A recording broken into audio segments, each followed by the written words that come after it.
স্থানীয় সময় বৃহস্পতিবার ভারী তুষারপাতের কবলে পড়ে যুক্তরাষ্ট্রের ওরেগন অঙ্গরাজ্য। দৃষ্টিসীমা শূন্যের ঘরে নেমে যাওয়ায় মাল্টনোমা কাউন্টির কাছে সংঘর্ষ হয় বেশ কয়েকটি গাড়ির। আহত হন কয়েকজন। গাড়িগুলোর ভেতর আটকা পড়েন অনেক যাত্রী। খবর পেয়ে দ্রুত ঘটনাস্থলে পৌঁছে আহতদের উদ্ধার করেন স্থানীয় পুলিশ। কর্তৃপক্ষ জানায় হঠাৎ করে একটি প্রাইভেট কারে আগুন ধরে যায়। তাৎক্ষণিক পালিয়ে যায় ওই গাড়ির যাত্রীরা।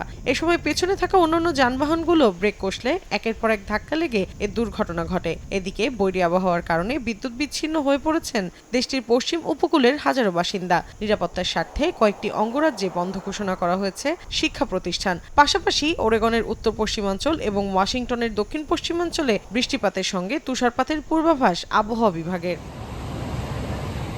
একই দিন সন্ধ্যায় দেশের ক্যালিফোর্নিয়ায় ভারী বৃষ্টির কারণে মালিবু শহরে দেখা দিয়েছে পাহাড় ও ভূমিধস। অঙ্গরাজ্যটির পূর্বাঞ্চলে আকস্মিক বন্যা ও বজ্রপাতের সতর্কতা জারি করেছে স্থানীয় কর্তৃপক্ষ।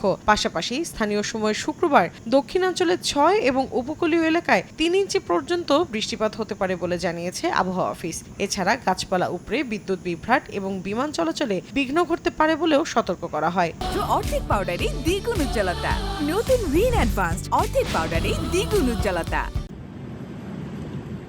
এদিকে তীব্র তুষারপাতে বিপর্যস্ত প্রতিবেশী দেশ কানাডার বিভিন্ন অঞ্চল। বৃহস্পতিবার টরন্টোতে 20 সেন্টিমিটার পর্যন্ত তুষারপাত রেকর্ড করা হয়। বন্ধ রয়েছে শিক্ষা প্রতিষ্ঠান। সপ্তাহ জুড়ে এ পরিস্থিতি অব্যাহত থাকতে পারে বলে পূর্বাভাস দিয়েছে দেশটির আবহাওয়া বিভাগ। মৌসুমী সাথী, সময় সংবাদ।